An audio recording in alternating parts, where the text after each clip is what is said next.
12வது அதிகாரம் 6வது வசனம்.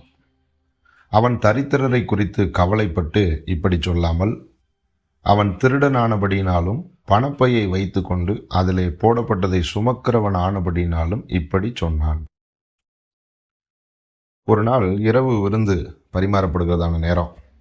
மரியாள் அப்படிங்கிறதான ஒரு பெண்மணி நலதம் என்கிறதான ஒரு விலையேறப்பெற்ற ஒரு தைலத்தை, நறுமண பொருளை கொண்டு வந்து ஆண்டவர் இயேசு கிறிஸ்துவனுடைய பாதத்தில் பூசி அவரை கனம் பண்ணுகிறான். அப்போது ஆண்டவருடைய சீசர்களில் ஒருவனாகிய யூதாஸ் என்ன பண்ணுறான், இவ்வளவு விலையேறப்பெற்ற ஒரு தைலத்தை இப்படி வீணாக்கணுமா? இந்த தைலத்தை ஒரு வேளை விற்றுருந்தா 300 பணம் கிடச்சிருக்குமே, அந்த 300 பணத்தை ஏழைங்களுக்கு கொடுத்து உதவி இருக்கலாமே அப்படின்னு சொல்கிறான். 300 பணம் அப்படின்றது வந்து ஒரு வருஷம் ஒருத்தர் சம்பாதிச்சாருன்னா கிடைக்கக்கூடியதான சம்பள பணம். உண்மையிலே அது மிகப்பெரிய தொகை தான். இப்போ யூதாஸ் என்ன சொல்கிறான், இவ்வளவு பணம் ஏழைகளுக்கு கொடுத்துருந்தா எத்தனை பேருக்கு சாப்பாடு வாங்கி கொடுத்துருக்கலாம், இவ்வளோ பேருக்கு ட்ரெஸ் வாங்கி கொடுத்துருக்கலாம், நிறைய பேருடைய கண்ணீரை துடைச்சிருக்கலாமே, இந்த பண்டிகை காலத்தில் எத்தனை பேரை சந்தோஷப்படுத்தியிருக்கலாம் அப்படி சொல்கிறான். இப்போ பக்கத்தில் நின்று கேட்குறவங்களாம் என்ன சொல்லுவாங்க, ஆமாம் கரெக்டாக தானே சொல்கிறாரு, அது மாதிரி செஞ்சுருக்கலாமே அப்படி தான் சொல்லுவாங்க.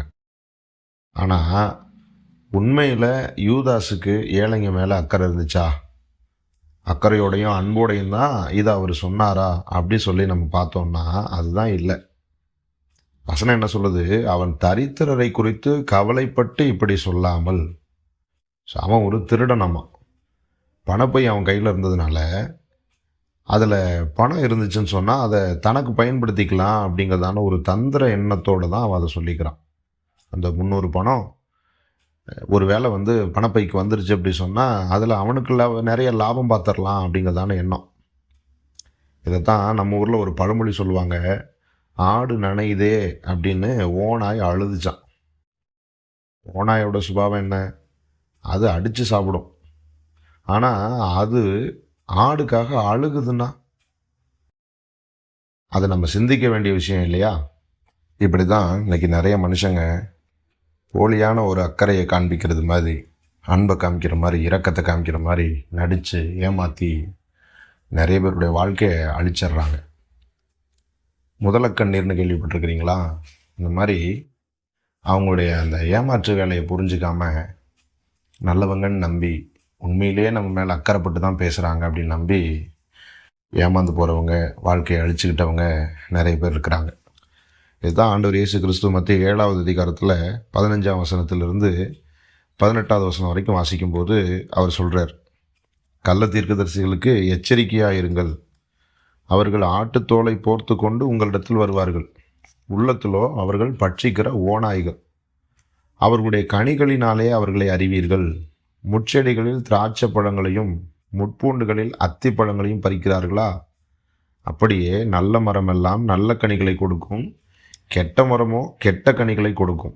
நல்ல மரம் கெட்ட கனிகளை கொடுக்க மாட்டாது, கெட்ட மரம் நல்ல கனிகளை கொடுக்க மாட்டாது. ஆண்டவர் சொல்கிறாரு, சில நேரம் திடீர்னு ஒரு ஆள் வந்து ஒரே ராத்திரியில் வந்து நல்லவனாக மாறின மாதிரி பேசுகிறாரு, செய்கிறாரு அப்படின்னு சொன்னால் உடனே நம்ம அதை நம்பி ஏமாந்துடக்கூடாது, அது சிந்திக்க வேண்டிய விஷயம் அப்படின்னு ஆண்டவர் நமக்கு உணர்த்துறார். கெட்ட மரம் நல்ல கனிகளை கொடுக்கவே மாட்டாது அப்படின்றார் ஆண்டவர். அடிப்படையில் ஒருத்தன் பொல்லாதவன், அவனுடைய சுபாவம் பொல்லாதது.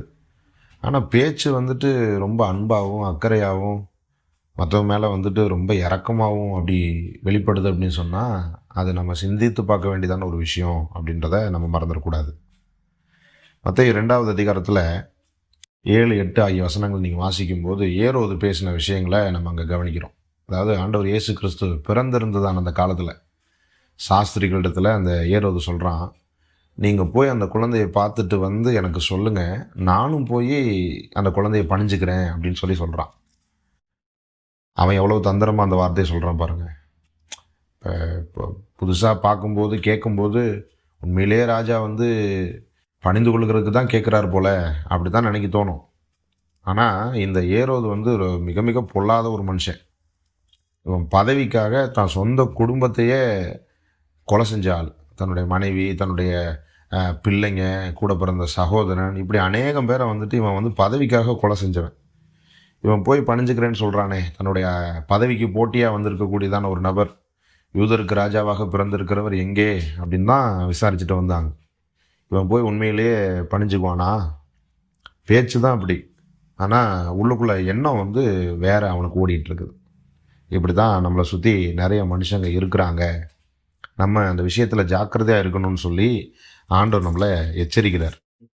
மத்தேயு 10வது அதிகாரத்தில் 16வது வசனத்தை வாசிக்கும்போது ஆண்டவர் சொல்கிறாரு, ஆடுகளை ஓநாய்களுக்குள்ளே அனுப்புகிறது போல இதோ நான் உங்களை அனுப்புகிறேன்.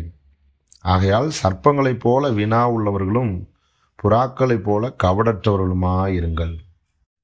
அப்போது ஓநாய்கள் தான் சுற்றி இருக்குது. ஆனால் அந்த ஓநாய்கள் வந்து என்ன பண்ணுதுன்னா, ஆட்டோட வேஷம் போட்டுட்டு வஞ்சனையாக பேசுது. இதை தான் ஆண்டவர் நமக்கு சொல்கிறார். இப்போ சுற்றி இருக்கிறதான மனிதர்கள் ரொம்ப அக்கறைப்பட்டு பேசுகிறாங்க, கரிசனையாக பேசுகிறாங்கன்றதுக்காக நம்பி ஏமாந்துடக்கூடாது. பெரிய சிக்கலில் மாட்டிக்குவோம். அதனால் இந்த விஷயத்தில் ஜாக்கிரதையாக இருக்கணும்னு சொல்லி ஆண்டவர் நம்ம எச்சரிக்கிறார். அந்த சாஸ்திரிகளுக்கு எப்படி ஆண்டவருடைய ஆலோசனை கிடச்சி தேவதூர்களால் எச்சரிக்கப்பட்டு அவங்க வந்து ஏரோதுவை பார்க்காம திரும்பி போனாங்களோ, அந்த மாதிரி தேவனுடைய உதவியை நம்ம ஜெபத்தில் நாடுவோம். கர்த்தர் நமக்கு ஞானம் தந்து எல்லாரிடத்துலையும் ஜாக்கிரதையாக நடந்து கொள்ளுகிறதுக்கு ஆண்டவர் கிருபை செய்வாராக. ஆமேன்.